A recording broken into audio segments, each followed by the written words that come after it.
Greetings! Welcome to Nina's World. This podcast provides a short respite from the trials and tribulations of everyday life. We're going to step back in time to the 1950s and 60s. And now, our story.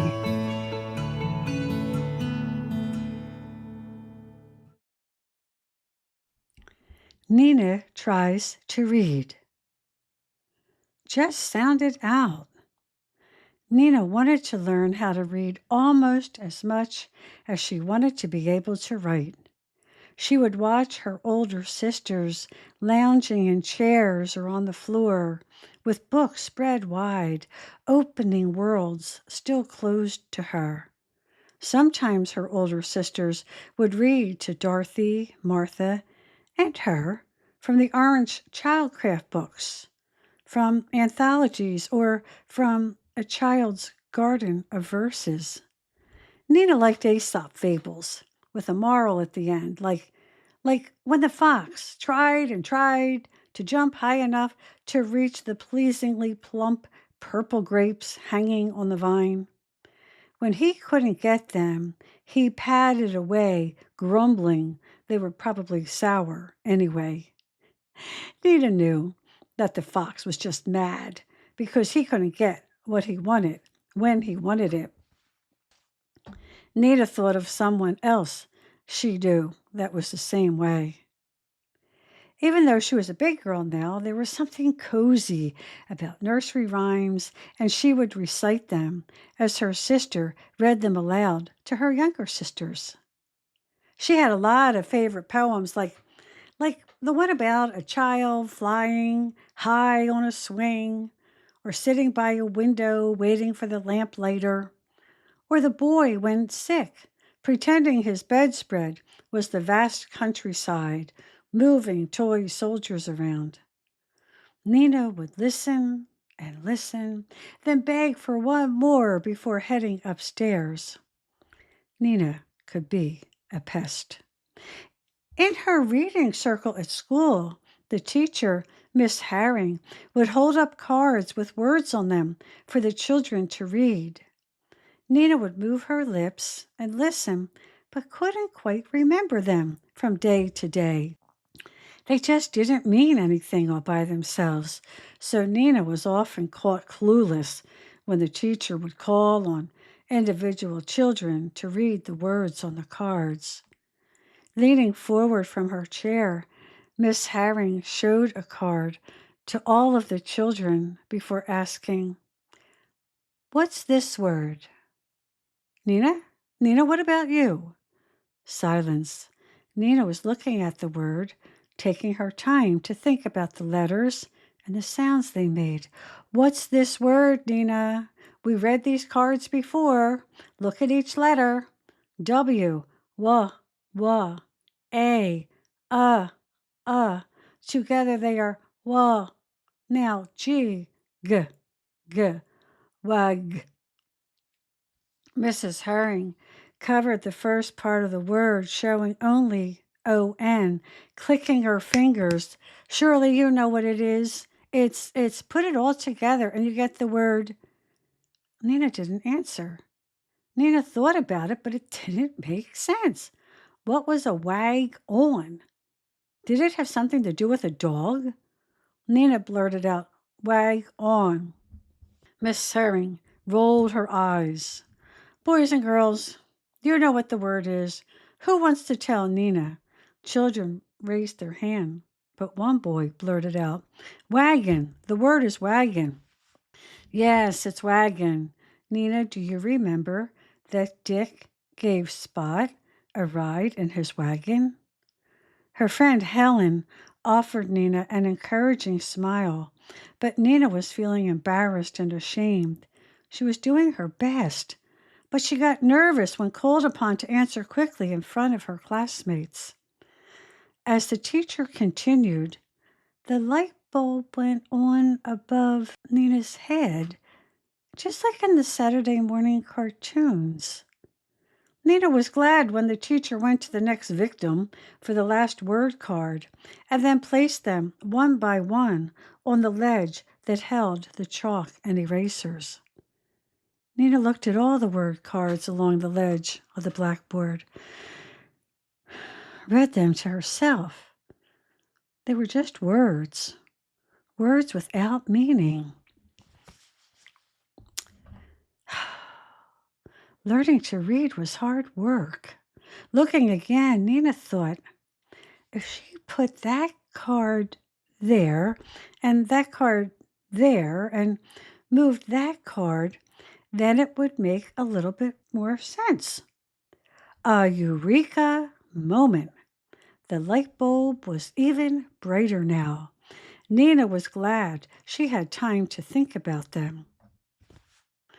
At indoor lunch recess, children could select from a variety of activities. Nina, Helen, and other children were at the blackboard. Most of them were drawing pictures, but not Nina. Nina was looking at the word cards, saying the words on the cards over and over, and then moved the cards around. She put that card there and that card there, removed that card to create the boy is in wagon. Laughing aloud, Nina wished she had a card with the word bed or trouble or even jail, because that would have made even more sense. Nina's friend Helen was next to her, drawing a picture of a house. She paused, looked at her friend as she was rearranging the cards.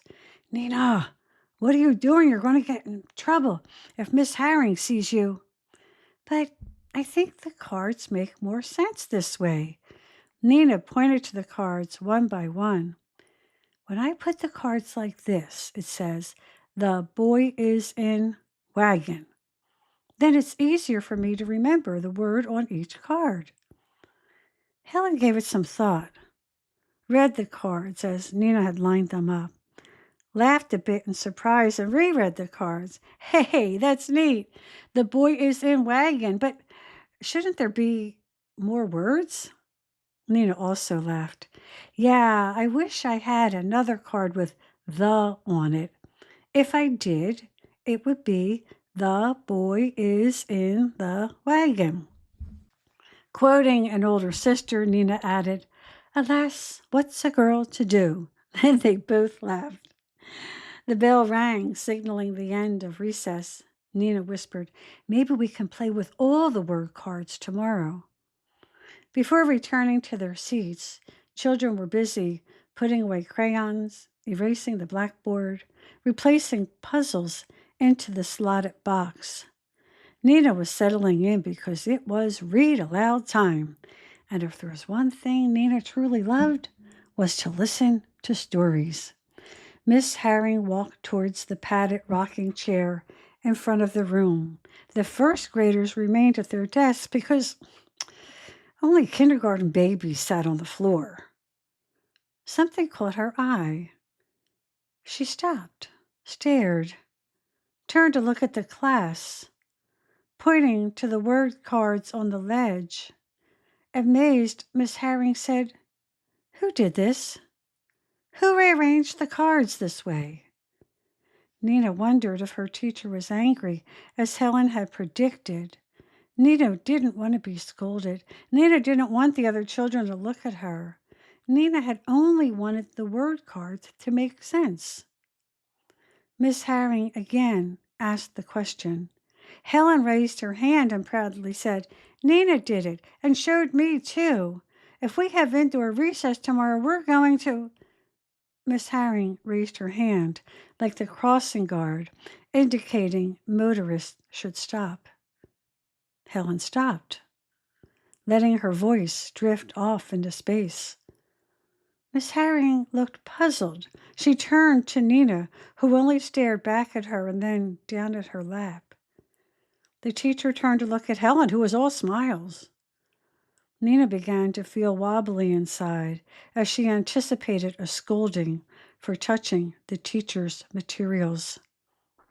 But Miss Herring was considering Helen's answer, shook her own head slowly back and forth in disbelief, thought that couldn't be right. Not Nina, of all people. Nina couldn't even read the word cards. And to have a student place them in this order was remarkable. Maybe someone else did it, and Nina found the cards arranged that way. She turned to the class again and asked, "No, really, come on now, boys and girls. You won't lose afternoon recess. Which of you was the first to rearrange these word cards?" The end. Thank you for visiting with us today. If you like what you heard, please subscribe to this podcast and share it with everyone you know. Return next week for another story from Nina's World. This story was written and read by Christine McKee, with gratitude to Dr. Ethel Ratkin of Bucks County Community College for editorial consultation and encouragement. Additional heartfelt support from family, friends, and members of my writing groups. Technical support was provided by Mr. Dan Tarrant of Personally Catholic. Sound engineering by Mr. Andrew Kimmel of AK Productions. May you embrace peace in your heart, in your home, and in your world.